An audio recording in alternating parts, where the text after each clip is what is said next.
चलिए अब हम पढ़ने वाले हैं भारत के भूगोल के अंतर्गत अपवाह प्रणाली यानी कि नदी तंत्र के बारे में हम यहाँ पर पढ़ने वाले हैं। तो नदी तंत्र जो है काफ़ी इम्पोर्टेंट है। इसमें इसके बारे में हम बेसिक चीज़ें जानेंगे और साथ में हम जो है कुछ क्वेश्चंस को यहाँ पर डिस्कस करेंगे जो कि आपके एग्ज़ाम के लिए काफ़ी इम्पोर्टेंट है। तो किसी भी देश या फिर संस्कृति की अगर बात करें तो उसके विकास में नदियों का काफ़ी महत्वपूर्ण योगदान रहा है पुराने समय से हम बात करें। और अपवाह तंत्र की अगर बात करें तो यहाँ पे हमको देखने मिलता है, जैसे अपवाह तंत्र हम किसको बोल सकते हैं, जल को लेकर जो छोटी छोटी राशियाँ होती है, जल की छोटी छोटी राशि या फिर जो छोटी छोटी वाहिकाएं होती है उसके माध्यम से हो रहा है जो जल प्रवाह है उसको क्या बोलेंगे, या अपवाह है उसको क्या बोलेंगे, जल अपवाह बोलेंगे। ठीक है, जो जल प्रवाह हो रहा है छोटी छोटी वाहिकाओं वाहिकाओं के माध्यम से जल की राशियों से उसको अपवाह बोलेंगे। और इन वाहिकाओं का तंत्र यानी कि बहुत सारी जो जल राशि है, जल की जो वाहिका है जो जल को बहाकर लाती उनके वाहिकाओं के जाल को क्या बोलेंगे, अपवाह तंत्र बोलेंगे। ठीक है, तो अपवाह तंत्र किसको बोलते हैं समझ में आ गया। इसके अलावा किसी क्षेत्र का अपवाह तंत्र वहाँ के भूवैज्ञानिक समय अवधि, चट्टानों की प्रकृति और जो संरचना है, स्थलाकृति है, ढाल है, बहते जल है, उसकी मात्रा और उसकी बहाव की अवधि का एक परिणाम होता है। एक मुख्य नदी एवं उसकी सहायक नदी, मुख्य नदी मतलब एक जैसे गंगा की बात कर ली, उसकी सहायक नदी यमुना है, जो अलग अलग जो उसकी सहायक नदियाँ है। ठीक है, तो जिस विशिष्ट क्षेत्र में वो अपने जल को बहाकर लाती है उसे जो है नदी का जल ग्रहण क्षेत्र यानी कि कैचमेंट एरिया बोला जाता है। एक नदी का नदी जो है एवं उसकी सहायक नदियों द्वारा अपवाहित क्षेत्र को अपवाह द्रोणी कहा जाता है। एक अपवाह द्रोणी को जो है दूसरी द्रोणी से अलग करने वाली सीमा को जल विभाजक या जल संभर बोला जाता है, यानी वाटर शेड बोला जाता है। अरावली पर्वत की अगर बात करें, विंध्याचल पर्वत, सतपुड़ा और पश्चिमी घाट की अगर बात करें, भारत की महान जो जल विभाजक रेखा इसको बोला जाता है। इसके अलावा अपवाह प्रतिरूप मतलब अपवाह जो नदियाँ नदी और उसकी सहायक नदियों के द्वारा बहाव के कारण जो आकृति बन जाती है उसको अपवाह प्रतिरूप या अपवाह की जो आकृति इसको बोला जाता है। ठीक है, पेड़ की शाखाओं के अनुरूप यहाँ अगर बात करें तो वृक्षाकार कहलाता है। जैसे उत्तरी भारत की जो नदियाँ है, उत्तरी मैदान की नदियाँ, और जब नदियाँ किसी पर्वत से निकलकर सभी दिशा में बहती है तो इसे एक प्रकार से अपकेंद्रीय जो प्रतिरूप है वो कहा जाता है। अमरकंटक पर्वत श्रृंखला से निकलने वाली नदियाँ इस प्रतिरूप में बहती है। जब नदियाँ एक दूसरे के समानांतर रूप से बहती है तथा सहायक नदियाँ उनके समकोण पर मिलती है तो इसे बोला जाता है जालीनुमा प्रतिरूप।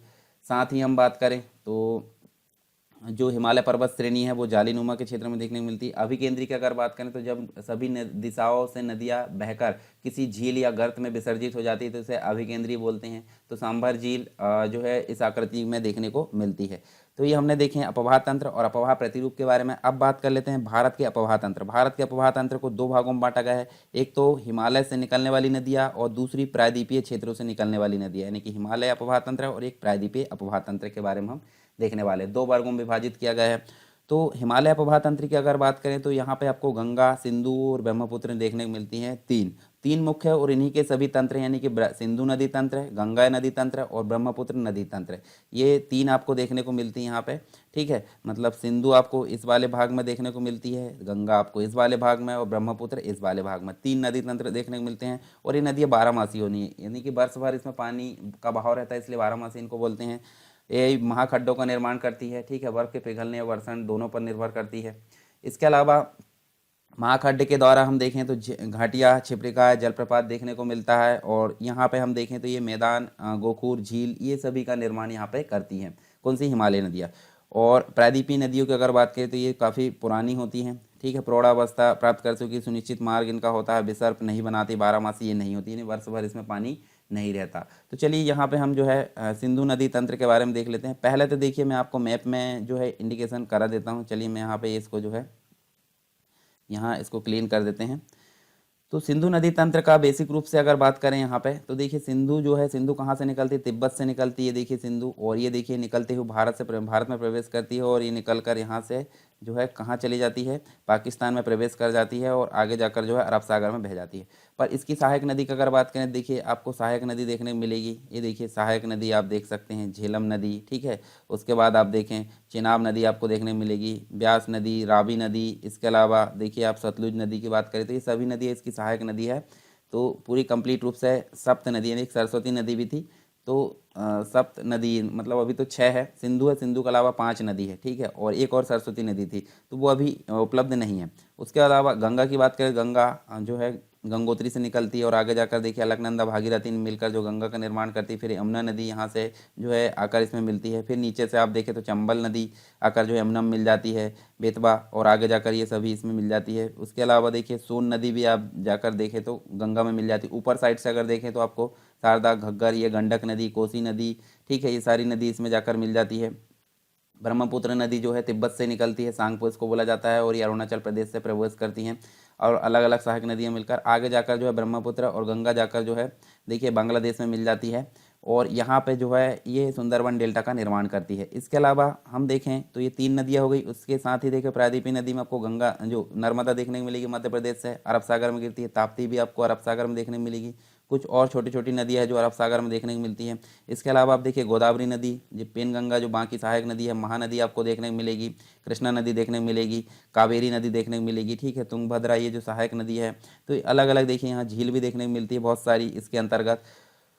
और ये जो है इनके बारे में हम देखने वाले हैं कि कर्क है, तो हम देखेंगे सबसे पहले सिंधु नदी के बारे में। सिंधु नदी बेसिक रूप से हमने जान ली है, इसके बारे में क्या डिटेल है। इसकी कुल जो लंबाई आपको 2880 किलोमीटर देखने को मिलेगी, ठीक है। अब 2880 देखने मिलेगी टोटल, परंतु भारत में आपको 1114 किलोमीटर देखने मिलेगी। उद्गम तिब्बत के कैलाश पर्वत से है, ये सारी चीज़ आपको पता है बेसिक रूप से। उसके बाद आप देखिए गंगा नदी की बात करें तो 2525 किलोमीटर टोटल लंबाई है इसकी।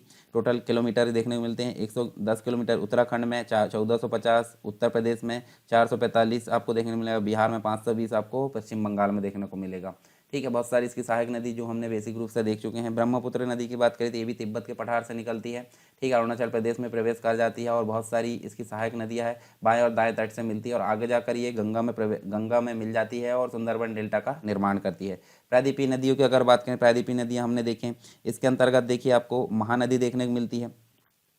महानदी कहाँ से निकलती है? छत्तीसगढ़ रायपुर के अंतर्गत सिहावा से निकलती है, उड़ीसा से होते हुए बंगाल की खाड़ी में जाकर ये मिल जाती है। यहाँ देखिए टोटल जो है 851 किलोमीटर, मतलब जो है 53% एमपी छत्तीसगढ़ में, 47% आपको उड़ीसा में देखने को मिलेगा। गोदावरी की बात करें तो महाराष्ट्र नासिक से निकलती है और बंगाल की खाड़ी में जाकर मिल जाती है, 1465 किलोमीटर, 49% महाराष्ट्र में, 20% एमपी छत्तीसगढ़ में, और अदर जो है आंध्र प्रदेश में देखने को मिलती।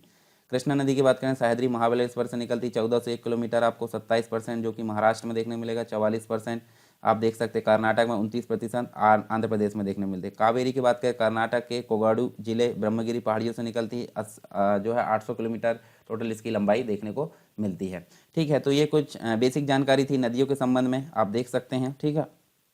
अब हम इससे बनने वाले जो कुछ क्वेश्चन हैं उनको देखेंगे। आज का वीडियो शुरू करने से पहले मैं आपको बताना चाहूंगा कि अनअकैडमी आपके लेकर आया है Unacademy summit 2.0 association with the Hindu group. और इस समिट में बहुत सी ऐसी हस्तियां हैं जो आपको गाइड करेंगी सिविल सर्विस एग्जाम को क्रैक करने के लिए, किस प्रकार से स्ट्रेटेजी बनना चाहिए, किस प्रकार से यहाँ पे आपको शॉर्ट्स नोट्स बनाने चाहिए, किस प्रकार से बहुत सारी चीजें हैं यहाँ पे जो कि बहुत ही बारीक चीजें हैं, आपको जानना जरूरी है सिविल सर्विस एग्जाम को क्रैक करने के लिए। यहाँ पे क्रैश होता है ये दीपक गुप्ता जी और बहुत से यहाँ पे स्पीकर जाने मानी हस्ती है जो आपको गाइड करेंगे। साथ ही अनअकैडमी के बेस्ट एजुकेटर्स है जो आपको यहाँ पे गाइड करेंगे इस समिट में।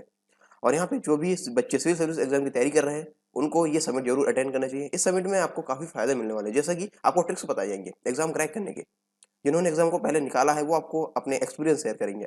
आपको रैंकर से तैयारी करने के तरीके के बारे में बताया जाएगा और आईएएस ऑफिसर की जिंदगी को आपको करीब से देखने का मौका मिलेगा। और इस 2 दिन के इवेंट में और क्या क्या होने वाला है मैं आपको बता देता हूँ। यहाँ पे 70 प्रतिष्ठित वक्ता होंगे, यहाँ पे 20 टॉक्स होंगे, डिस्कशन सेशन होंगे, 32 हैंड्स ऑन वर्कशॉप होंगे। और इस समिट के लिए आपको कहीं जाना भी नहीं, ये समिट पूरा ऑनलाइन है। और आपके मन में कुछ सवाल होंगे, इसका रजिस्ट्रेशन की फी क्या रहेगी, मैं आपको बताना चाहूंगा कि इसकी रजिस्ट्रेशन के लिए कोई फीस नहीं है, आपको बस एडवांस में रजिस्टर करना है। और क्या मैं सारे सेशन अटेंड कर सकता हूँ? हाँ बिल्कुल, आप सारे सेशन अटेंड कर सकते हैं, बस कुछ सेशन ऐसे होंगे जो पैरेलली चलने वाले हैं, आपको अपना टाइम मैनेज करना है। इसमें कौन कौन पार्टिसिपेट कर सकता है? ये समिट सबके लिए है, सबके लिए खुला है, कोई भी इसमें पार्टिसिपेट कर सकता है।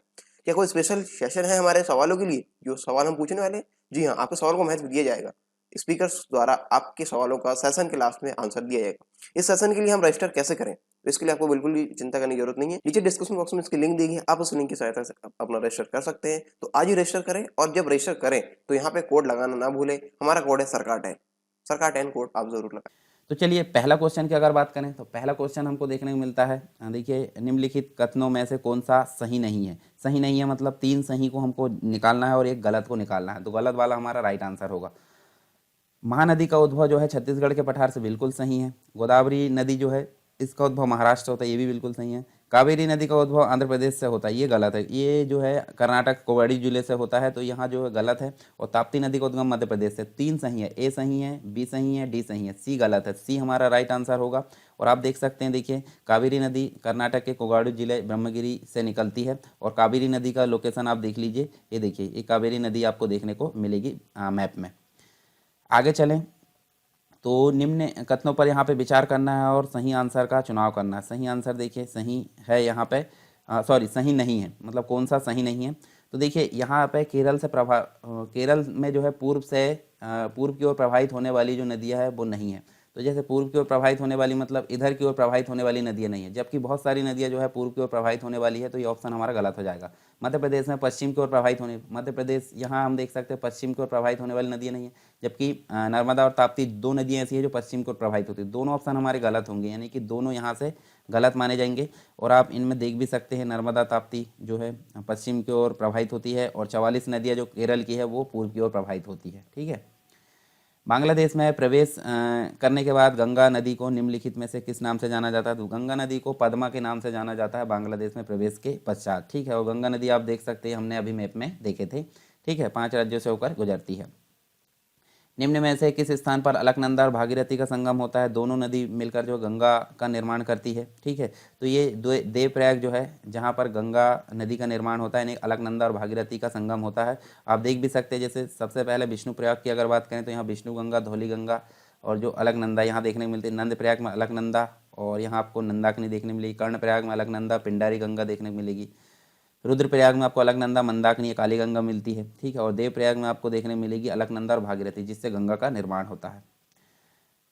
अगला क्वेश्चन है, अब देखिए नर्मदा नदी पश्चिम की ओर बहती है, जबकि अधिकांश अन्य प्रायद्वीपीय बड़ी नदियाँ पूर्व की ओर बहती है। ऐसा क्यों है? क्योंकि ये भ्रंश घाटी में बहती है। ठीक है, जैसे यह देखिए एक रेखीय विभ्रंश घाटी में विस्तृत है, बिल्कुल सही। यह विंध्य और सतपुड़ा के बीच में बहती है, तो ये गलत है। ठीक है, विंध्य और सतपुड़ा के बीच में ये नहीं बहती। भूमि का जो ढलान है मध्य भारत से पश्चिम की ओर है, तो ये जो है ये भी गलत है। तो ये देखिए पहला ऑप्शन बस सही, यानी केवल एक ऑप्शन यहाँ पे राइट आंसर ये है, रेखीय विभ्रंश यानी रिफ्ट घाटी में बहती है, विस्तृत है।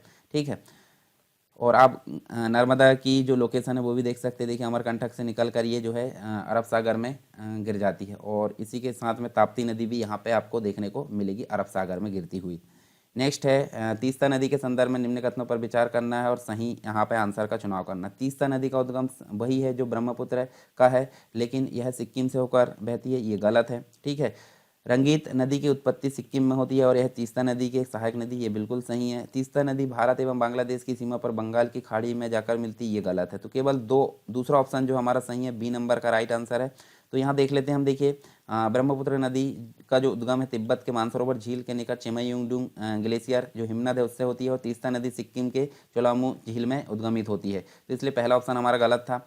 और दूसरा सही था, तीस्ता नदी जो है भारत के सिक्किम व बंगाल राज्यों में प्रवाहित होती हुई बांग्लादेश में प्रवेश करती है एवं बांग्लादेश में ब्रह्मपुत्र नदी से मिलती है। ठीक है, तो इसलिए तीसरा ऑप्शन भी हमारा गलत था।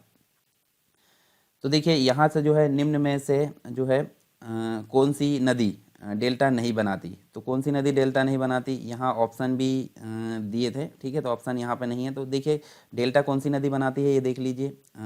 तो गंगा नदी डेल्टा बनाती है, स्वर्णरेखा नदी डेल्टा बनाती है, परंतु नर्मदा नदी एस्चुरी बनाती है और ताप्ती नदी भी एस्चुरी। सी और डी हमारे यहाँ पे राइट आंसर होंगे। ठीक है। कावेरी नदी कौन से राज्यों से होकर बहती है? तो कावेरी नदी की अगर बात करें तो कावेरी नदी आप देख सकते हैं कर्नाटक से निकलती है, केरल में बहती है और आंध्र प्रदेश में, सॉरी ये जो है कहाँ कहाँ बहती है, देखिए यहाँ देख सकते हैं हम। देखिए कावेरी नदी की अगर बात करें तो कावेरी नदी आपको देखने को मिलेगी, एक तो कर्नाटक में बहती है, ठीक है, दूसरी केरल में और तीसरी तमिलनाडु में। और यहाँ मैप में भी आप देख सकते हैं, देखिए यहाँ देख सकते हैं, देखिए कर्नाटक, केरल और तमिलनाडु में ये देखने को मिलेगी।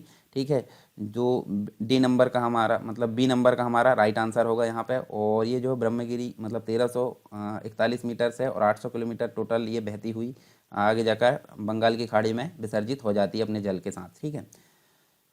निम्न में से कौन सुमेलित है? तो आप देख सकते हैं यहाँ, देखिए जो देखें तो देखिए कौन सुमेलित है, मतलब कौन सा सही है।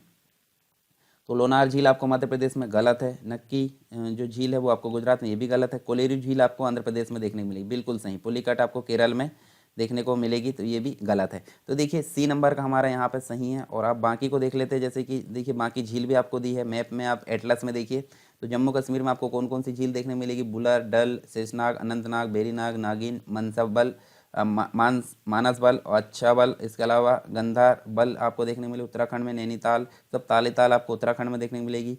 राजस्थान में सांबर झील, अन्य झील देखने को मिलेगी। राजस्थान की जो 7 बहनें वो आप देख सकते हैं यहाँ पे। गुजरात में आपको नल सरोवर, नारायण सरोवर, उड़ीसा में चिल्का झील सबसे इंपॉर्टेंट है, हिमाचल प्रदेश में रेणुका झील, पंजाब में आपको जो है ये तो ज़्यादा इंपॉर्टेंट नहीं है, मध्य प्रदेश में भोजताल देखने को मिलेगी एकमात्र, बिहार में कांवर झील, मेघालय में आपको देखने मिले, तेलंगाना में हुसैन सागर, आंध्र प्रदेश में कोलेरू, कर्नाटक में आप देख सकते हैं पंपा सरोवर, बेलंदूर, तमिलनाडु में आप देख सकते हैं देखिए कोडाई कनाल जो है ये इंपॉर्टेंट है, सिक्किम में गुरु डोगमर, चोलामू, ये सभी आपको देखने को मिलेगी। इसके अलावा कुछ और है, जैसे केरल में देख सकते हैं, मणिपुर में, महाराष्ट्र में, असम में, गुजरात, चंडीगढ़, उत्तर प्रदेश, बंगाल, इन सभी में आपको देखने को मिलेगा। पुलिकट झील आंध्र प्रदेश व तमिलनाडु में की सीमा पर स्थित है।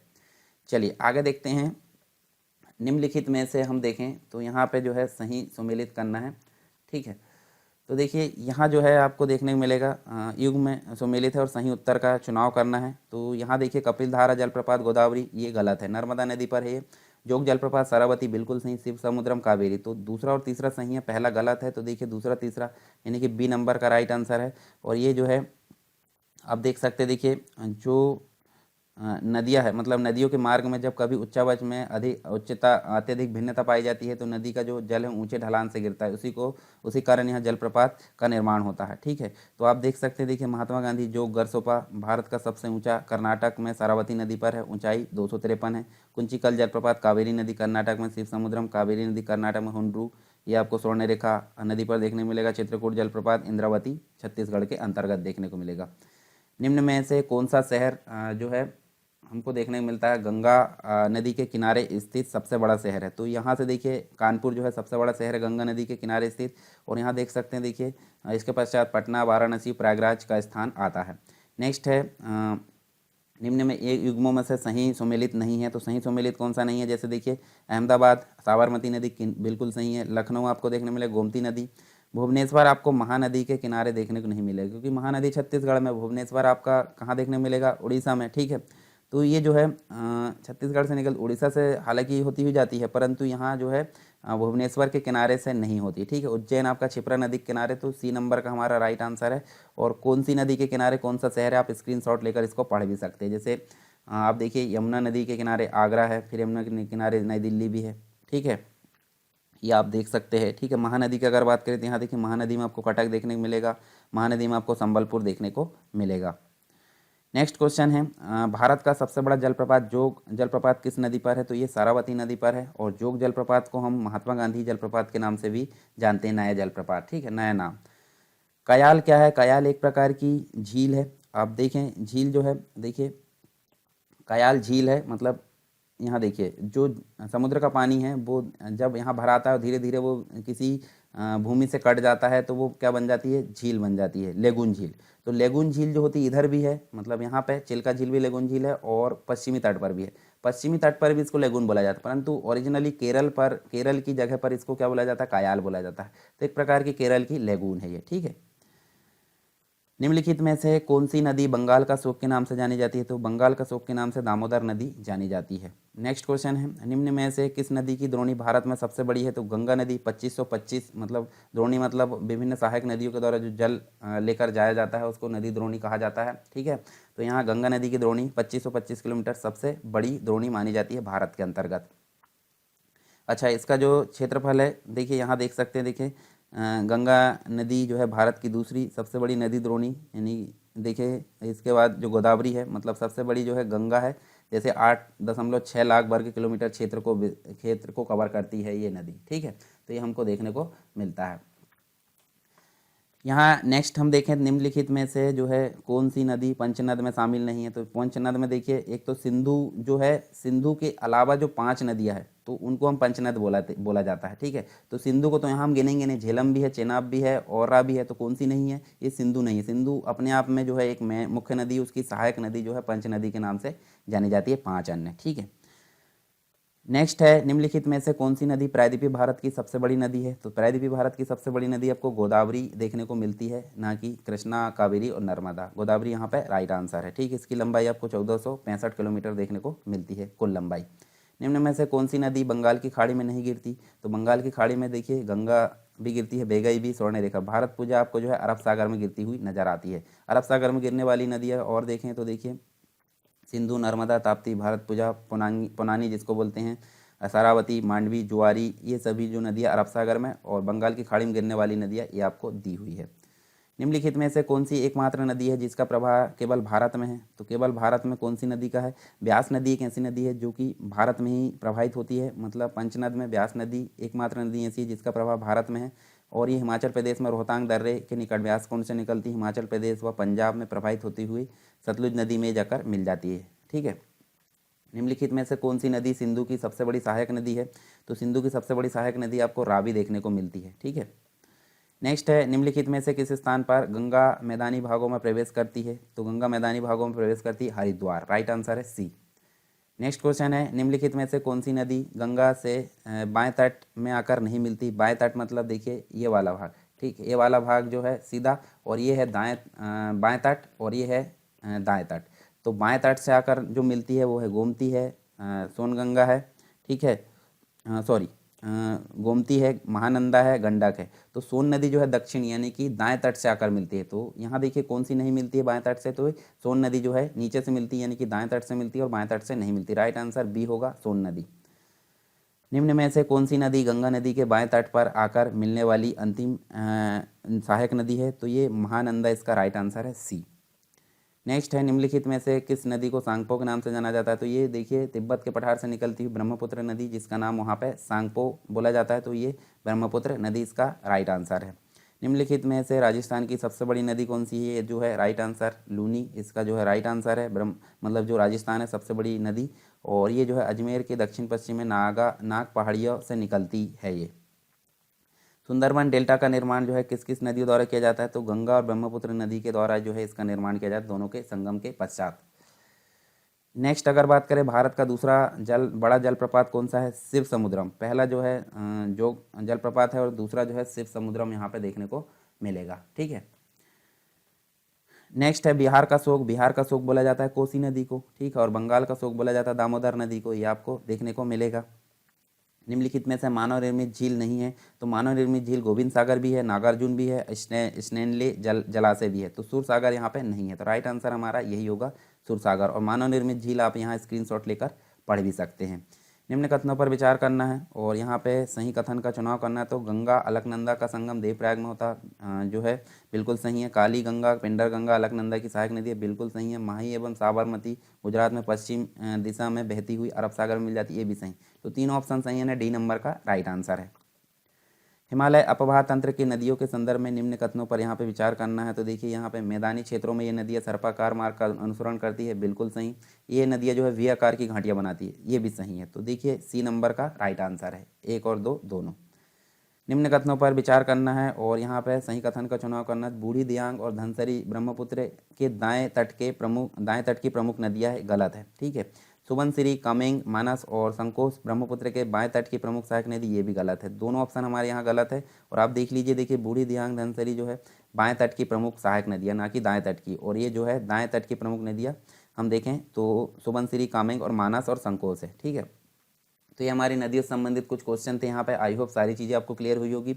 अब टेलीग्राम चैनल ज्वाइन कर सकते हैं और सरकार study based education Android play store में जाकर ऐप को डाउनलोड कर सकते हैं और वहाँ आपको क्रमशः सारी चीज़ मिल जाएगी। वहाँ आप जो है डाउट को पूछ भी सकते हैं, सारी चीज़ें आपके वहाँ क्लियर की जाएगी और सिक्वेंसली सारे लेक्चर वहाँ पर मिल जाएंगे। आज का वीडियो शुरू करने से पहले मैं आपको बताना चाहूंगा कि अनअकैडमी आपके लेकर आया है Unacademy summit 2.0 association with the Hindu group. और इस समिट में बहुत सी ऐसी हस्तियां हैं जो आपको गाइड करेंगी सिविल सर्विस एग्जाम को क्रैक करने के लिए, किस प्रकार से स्ट्रेटेजी बनना चाहिए, किस प्रकार से यहाँ पे आपको शॉर्ट्स नोट्स बनाने चाहिए, किस प्रकार से बहुत सारी चीज़ें हैं यहाँ पे जो कि बहुत ही बारीक चीज़ें हैं, आपको जानना जरूरी है सिविल सर्विस एग्जाम को क्रैक करने के लिए। यहाँ पे क्रैश होता है जी दीपक गुप्ता जी और बहुत से यहाँ पे स्पीकर जाने मानी हस्ती हैं जो आपको गाइड करेंगे। साथ ही अनअकैडमी के बेस्ट एजुकेटर्स हैं जो आपको यहाँ पे गाइड करेंगे इस समिट में। और यहाँ पे जो भी बच्चे सिविल सर्विस एग्जाम की तैयारी कर रहे हैं उनको ये समिट जरूर अटेंड करना चाहिए। इस समिट में आपको काफी फायदे मिलने वाले हैं, जैसा कि आपको ट्रिक्स बताए जाएंगे एग्जाम क्रैक करने के। जिन्होंने एग्जाम को पहले निकाला है वो आपको अपने एक्सपीरियंस शेयर करेंगे। आपको रैंकर से तैयारी करने के तरीके के बारे में बताया जाएगा और आईएएस ऑफिसर की ज़िंदगी को आपको करीब से देखने का मौका मिलेगा। और इस 2 दिन के इवेंट में और क्या-क्या होने वाला है मैं आपको बता देता हूँ। यहाँ पे 70 प्रतिष्ठित वक्ता होंगे, यहाँ पे 20 टॉक्स होंगी, डिस्कशन सेशन होंगे, 32 हैंड्स ऑन वर्कशॉप होंगे और इस समिट के लिए आपको कहीं जाना भी नहीं है, ये समिट पूरा ऑनलाइन है। और आपके मन में कुछ सवाल होंगे, इसका रजिस्ट्रेशन की फी क्या रहेगी? मैं आपको बताना चाहूँगा कि इसकी रजिस्ट्रेशन के लिए कोई भी फीस नहीं है, आपको बस एडवांस में रजिस्टर करना है। और क्या मैं सारे सेशन अटेंड कर सकता हूँ? हाँ, बिल्कुल आप सारे सेशन अटेंड कर सकते हैं, बस कुछ सेशन ऐसे होंगे जो पैरेलली चलने वाले हैं, आपको अपना टाइम मैनेज करना है। इसमें कौन-कौन पार्टिसिपेट कर सकता है? ये समिट सबके लिए है, सबके लिए खुला है, कोई भी इसमें पार्टिसिपेट कर सकता है। क्या कोई स्पेशल सेशन है हमारे सवालों के लिए, जो सवाल हम पूछने वाले हैं? जी हाँ, आपके सवाल को महत्व दिया जाएगा। स्पीकर्स द्वारा आपके सवालों का सेशन के लास्ट में आंसर दिया जाएगा। इस सेशन के लिए हम रजिस्टर कैसे करें? तो इसके लिए आपको बिल्कुल भी चिंता करने की जरूरत नहीं है। नीचे डिस्क्रिप्शन बॉक्स में इसकी लिंक दी गई है, आप उस लिंक की सहायता से अपना रजिस्टर कर सकते हैं। तो आज ही रजिस्टर करें और जब रजिस्टर करें तो यहाँ पे कोड लगाना ना भूलें। हमारा कोड है सरकार 10 कोड आप जरूर लगाएं।